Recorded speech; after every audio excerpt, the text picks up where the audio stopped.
There is a number your doctor checks every year. It appears on your blood test results. It sits quietly in the middle of a page full of other numbers. And for millions of adults over 60, that number has been creeping upward. Not dramatically, slowly, year by year, a point here, 2 points there, until one morning the doctor looks at it and says, "We need to talk about your blood sugar." Or perhaps they have already said it. Perhaps you are already managing it with medication. Perhaps you are watching it, worrying about it, trying to understand why it keeps rising despite the fact that you have not changed how you eat. Today I'm going to tell you about one specific food that research has consistently shown can meaningfully lower fasting blood sugar. The number measured in the morning before you eat anything, when consumed at the right time and in the right amount. Not a supplement you order online, not an expensive product. Something available in almost every grocery store. Something that has been used in traditional medicine for over 2,000 years across multiple cultures. And something that 3 separate clinical mechanisms explain, in precise biological detail, why it works in the aging body the way it does. I'm Dr. Richard Whitfield. I have spent over 27 years in internal medicine working specifically with adults over 60 on metabolic health, blood sugar management, and the dietary strategies that genuinely move clinical numbers. And I want to be completely honest with you before we go further. This food is not a cure for diabetes. It will not replace medication for people who need medication. What it can do, for most adults over 60 who add it consistently to their evening routine, is produce a measurable improvement in the morning blood sugar reading that appears on their next blood panel. Not a dramatic drop, a clinically meaningful improvement. And for the millions of adults in the pre-diabetic range, where the fasting blood sugar is between 100 and 125 milligrams per deciliter, that improvement is the difference between a number that moves toward normal versus one that continues moving toward a diabetes diagnosis. Before I tell you what the food is, drop your age in the comments and tell me what your last fasting blood sugar reading was. I read every comment, and I want you to tell me in 3 months whether this single change moved that number. Let me start with the biology, because unless you understand what is happening in the body over 60 at night, the food choice will not make complete sense. Blood sugar regulation depends on 2 things working together. First, the pancreas must produce insulin quickly and in adequate amounts when blood sugar rises. Second, the cells of the body must respond to that insulin efficiently, allowing glucose to move from the bloodstream into the cells where it is used for energy. After 60, both of these mechanisms are compromised. The pancreas produces insulin more slowly. The cells respond to insulin less efficiently. This is called insulin resistance, and it increases with age as a normal biological change. The result is that blood sugar rises higher after each meal and takes longer to return to normal than it did at 40. But here's the specific aspect of blood sugar that most people do not understand. Your fasting blood sugar, the number measured in the morning before breakfast, is not primarily determined by what you ate the night before. It is determined by what your liver does during the night. Your liver stores glucose in a form called glycogen. During the overnight fasting period, the liver releases that stored glucose into the bloodstream to keep the brain and organs supplied with energy while you sleep. In a healthy metabolic system, this overnight glucose release is precisely calibrated. The liver releases just enough to maintain blood sugar in a stable range. In adults over 60 with insulin resistance, this calibration goes wrong. The liver releases more glucose than is needed during the night. Blood sugar rises during the sleeping hours, and the fasting blood sugar reading in the morning reflects not what you ate for dinner, but this overnight overproduction of glucose by the liver. This process is called hepatic glucose overproduction, and it is the primary driver of elevated fasting blood sugar in adults with type 2 diabetes and prediabetes. And this is precisely why the timing of the food I am about to describe matters so much. The food is most effective when consumed in the evening, specifically because its active compounds need to be in your system during the overnight window when the liver is making its most consequential blood sugar decisions. The food is bitter melon, Momordica charantia, a vegetable that looks like a wrinkled green cucumber. Used medicinally for over 2,000 years in Indian Ayurvedic medicine, Chinese traditional medicine, and throughout Southeast Asian and Caribbean traditional health practices. And now studied in multiple peer-reviewed clinical trials published in journals including the Journal of Ethnopharmacology, the British Journal of Nutrition, and the Journal of Clinical Biochemistry and Nutrition. Let me walk you through the 3 specific mechanisms that explain why bitter melon works on fasting blood sugar. Mechanism 1. Inhibition of hepatic glucose production. This is the mechanism most directly relevant to the fasting blood sugar problem I described. Bitter melon contains a group of compounds called charantin, polypeptide P, and lysine. These compounds have been shown in multiple studies to directly inhibit the enzyme systems in the liver responsible for glycogenolysis and gluconeogenesis. Glycogenolysis is the process by which the liver breaks down stored glycogen into glucose and releases it into the bloodstream. Gluconeogenesis is the process by which the liver manufactures new glucose from non-sugar precursors like amino acids and fatty acids. Both of these processes are overactive overnight in adults with insulin resistance. The bitter melon compounds essentially signal the liver to moderate this overnight glucose output. The result is a lower overnight blood glucose level and a lower fasting blood sugar reading in the morning. A study published in the Journal of Ethnopharmacology examined the effect of bitter melon extract on hepatic glucose production in adults with type 2 diabetes. The researchers found a statistically significant reduction in fasting blood glucose after just 4 weeks of consistent bitter melon consumption, with the reduction most pronounced in participants whose primary blood sugar control problem was elevated fasting glucose, which is precisely the profile of most adults over 60 with prediabetes or early type 2 diabetes. Mechanism 2. Insulin mimetic activity. The second mechanism is what makes bitter melon particularly remarkable from a pharmacological standpoint. Polypeptide P, one of the primary active compounds in bitter melon, has a molecular structure similar enough to insulin that it activates the same cellular receptors that insulin targets. It does not replace insulin, but it supplements the insulin signaling pathway directly, reducing how much insulin the pancreas needs to produce to achieve adequate glucose uptake by cells. For adults over 60 whose pancreatic insulin output is naturally declining, this supplemental activation of the insulin receptor pathway is clinically meaningful. It reduces the burden on the pancreas, and it improves the overall efficiency of blood glucose clearance from the bloodstream after meals. A study published in Chemistry and Biology compared polypeptide P from bitter melon with insulin directly.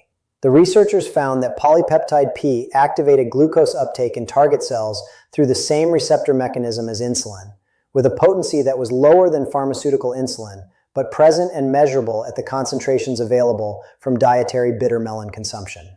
This mechanism is the reason bitter melon has been referred to in the research literature as plant insulin, not because it is a replacement for medication, but because it activates the insulin pathway through a natural dietary compound.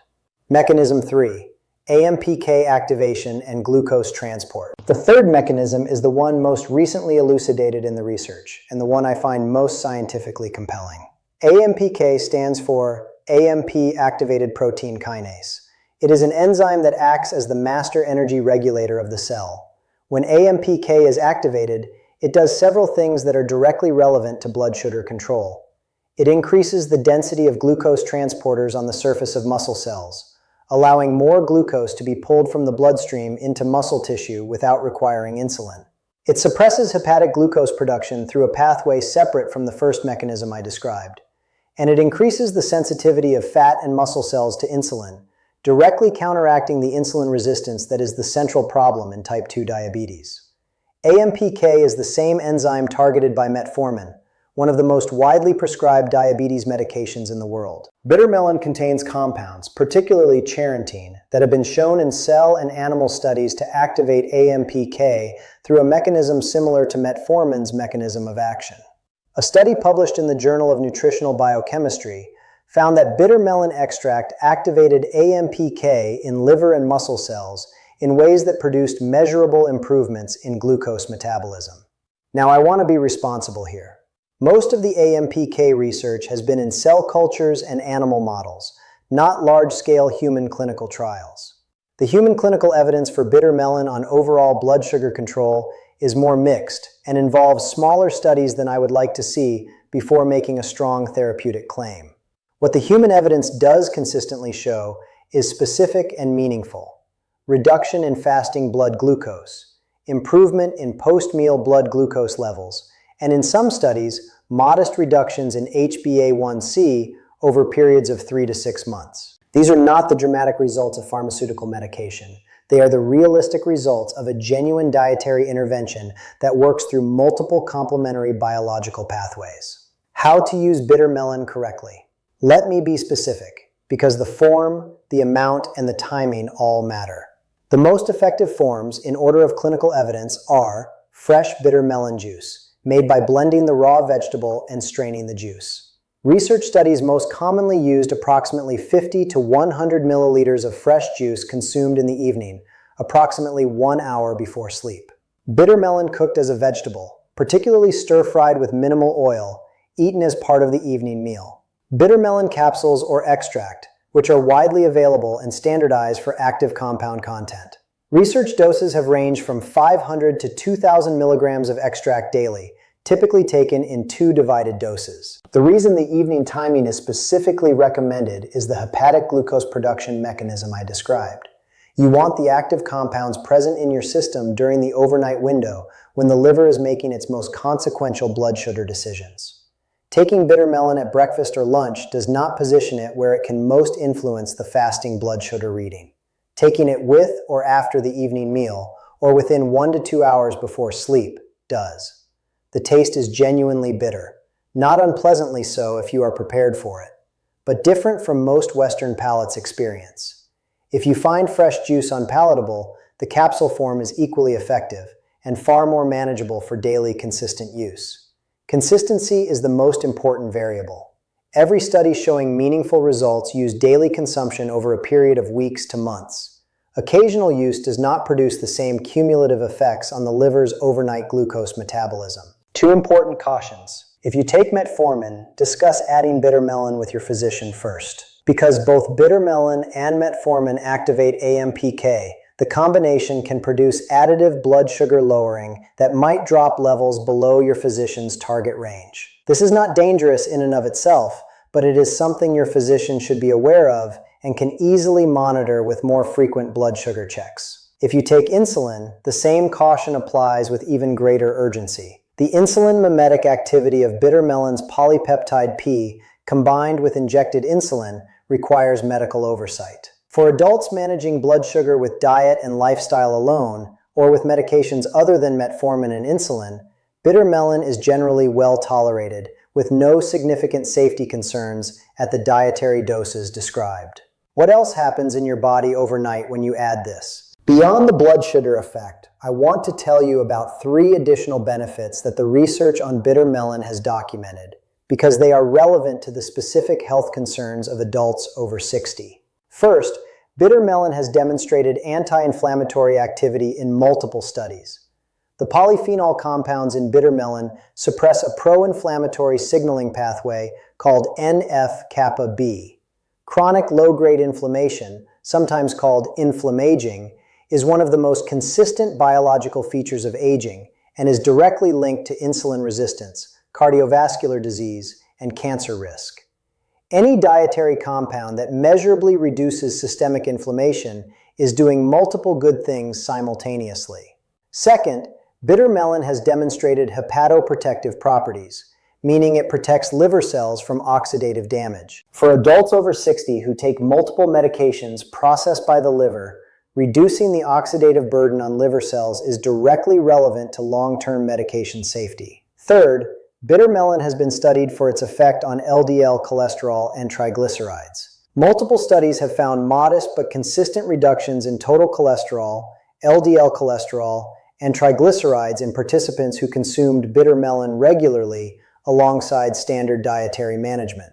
For adults over 60 managing both blood sugar and cardiovascular risk simultaneously, this additional lipid benefit means a single dietary addition is supporting 2 critical health parameters. None of these additional benefits are as strongly evidenced as the primary blood sugar effect, but they are consistent enough across enough studies that they represent meaningful additional value from a food that you are adding to your routine for its blood sugar benefit anyway.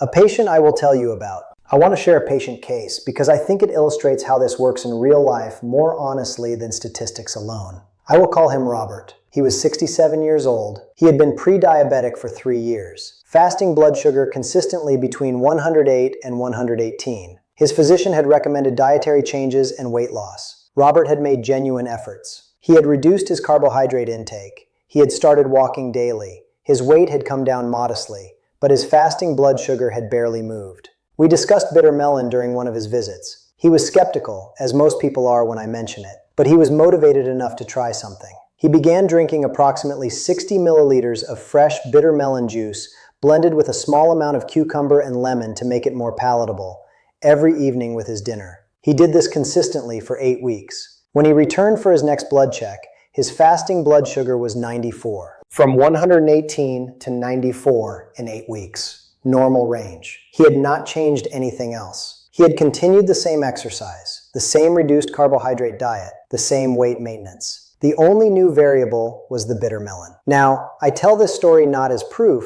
but as illustration. Robert's result was more dramatic than average. Most people see a reduction of 10 to 20 points in fasting blood sugar over 8 to 12 weeks of consistent use. But Robert's case stuck with me because he had been struggling with that number for 3 years with genuine effort and no meaningful movement. And one evening dietary addition moved it into normal range in 8 weeks. If you have been watching a pre-diabetic fasting blood sugar that has not responded to your dietary efforts, that pattern is worth trying. Bringing it all together. Your fasting blood sugar reading is primarily determined by what your liver does during the night, not by what you ate for dinner, by how much glucose the liver overproduces during the overnight fasting window.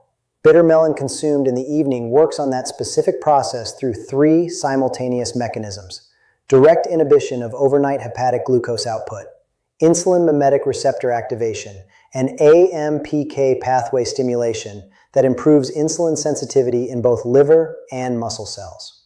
The result, in clinical trials and in clinical practice, is a measurably lower fasting blood sugar reading over weeks and months of consistent use.